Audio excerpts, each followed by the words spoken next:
네, 뉴스토마토의 기사를 통해 오늘의 주요 뉴스를 살펴보는 시간, 뉴스 브리프입니다. 첫 번째 소식부터 알아보겠습니다. 첫 번째 소식은 요새 조선주 이야기가 많이 나오는데요. 해운주 이야기도 해보도록 하겠습니다. 해운주들의 세금 관련한 특별한 제도죠. 다소 낯선 분들도 많이 계실 텐데 톤세제 이야기였습니다. 자세히 한번 보도록 할게요. 제목부터 보겠습니다. 일몰 톤세제, 선 긋는 기재부, K해운 노심초사입니다. 이야기를 보면 18일 정부와 해운업계에 따르면 오는 12월 31일 일몰되는 톤세제 연장을 두고 설왕설래가 이어지고 있다는 내용입니다.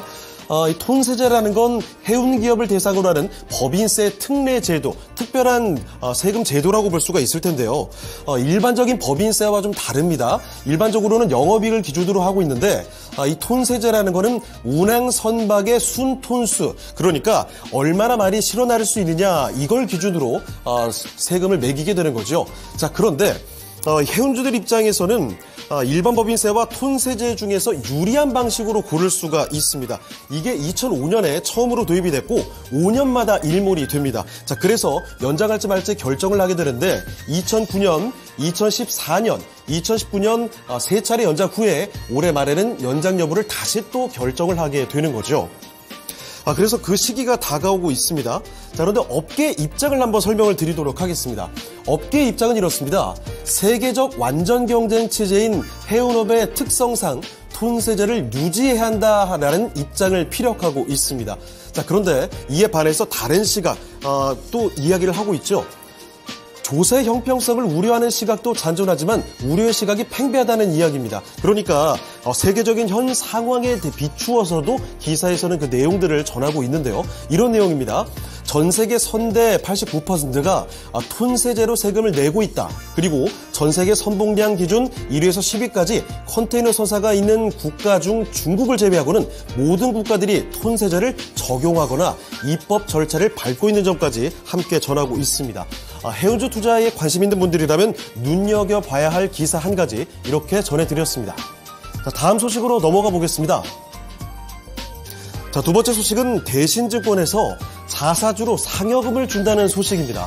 물론 불법인 건 아닙니다. 그런데 살펴볼 내용은 있습니다. 자, 일단 도표를 먼저 확인해 보시죠. 지난 10년 동안 대신증권의 최대 주주와 소액 주주 간의 지분 추이를 나타냈습니다. 최대 주주 양홍석 부회장의 지분이 이렇게 꾸준히 늘어나고 있습니다. 2013년에 9%대였다가 최근에는 2023년 기준입니다. 16%까지 늘어난 모습이고요. 자, 거기다가 소액 주주의 경우에는 지분이 점차 줄어들고 있습니다. 63%에서 현재는 42%까지 지분이 줄어든 모습이죠. 자, 그럼 이제 자세한 내용 살펴보도록 하겠습니다.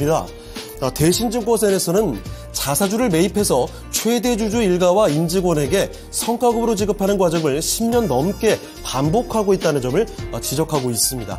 이 같은 회사의 방침은 최대 주주인 양홍석 부회장과 모친 이어령 회장 등이 본인의 현금 투입 없이 지분을 늘리는 결과를 낳고 있다고 전하고 있는데요. 아래 내용도 보시면 회사의 공적 재산인 자사주를 소수의 임직원에게 성과급으로 지급하는 과정을 통해서 최대 주주 일가가 손쉽게 지분을 늘리고 있다고 전하고 있습니다.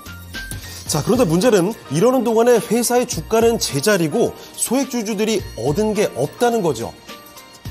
대신증권은 지난 2022년 2월 150만 주를, 그리고 지난 2020년 9월 300만 주를 주가 안정 이런 목적으로 자사주를 크게 늘렸지만 최근 20년간 자사주를 소각한 적이 없습니다. 자, 그래서 일반 주주들이 자사주 매입을 통해서 직접적으로 얻은 이익이 없는 셈이라는 점을 말하고 있고요. 자, 그런데 이에 대해서 회사 측의 입장은 문제가 없다는 겁니다. 대신증권 측은 임직원들의 책임 경영과 주가 부양 차원에서 자사주 지급이 적합하다는 입장을 밝히고 있습니다. 자, 하지만 서운한 소액주주의 마음은 요즘같이 주주환원 정책이 강화되는 중요성이 높아지는 시기에 투자 심리에는 크게 도움될 것 같지는 않습니다. 자, 다음 소식으로 넘어가 보겠습니다. 자, 마지막 소식은 우리 반도체 투톱과 관련된 내용으로 꾸며봤습니다. 미중 반도체 패권 경쟁이 심화되면서 국내 반도체 투톱이죠. 삼성전자와 SK하이닉스의 지난해 중국 매출이 수조 원 줄어들었다는 내용인데요. 자세한 내용 보도록 하겠습니다. 자, 18일 삼성전자의 사업보고서에 따르면 회사의 지난해 중국 매출은 42조로 1년 전보다 22.9%나 감소했습니다. SK하이닉스도 마찬가지 흐름인데요. SK하이닉스도 최근 3년 새 중국 매출이 5조 원 이상 줄어들었습니다. 다음 내용을 이어서 보시면 두 회사를 합해서 중국 매출을 단순 합산한다면 최근 1년 새 증발한 규모가 14조 5천억 원에 달하는 규모고요. 이에 대한 분석인데 미국의 대중규제 강화와 2022년 하반기 이후 불어닥친 최악의 반도체 불안 여파 때문인 것으로 분석이 되고 있습니다. 이 가운데 앞으로 이러한 영향이 이어질 것이다라고 보고 있는데 다음 내용 확인해 보시죠. 중국에 대한 미국의 압박이 갈수록 거세지면서 삼성전자와 SK하이닉스의 현지 생산, 판매, 영업활동에는 타격이 불가피할 것으로 관측이 되고 있습니다. 이런 내용까지 기사에서는 전하고 있습니다.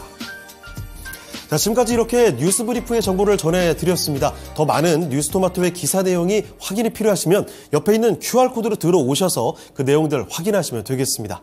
뉴스 브리프 전해드렸습니다.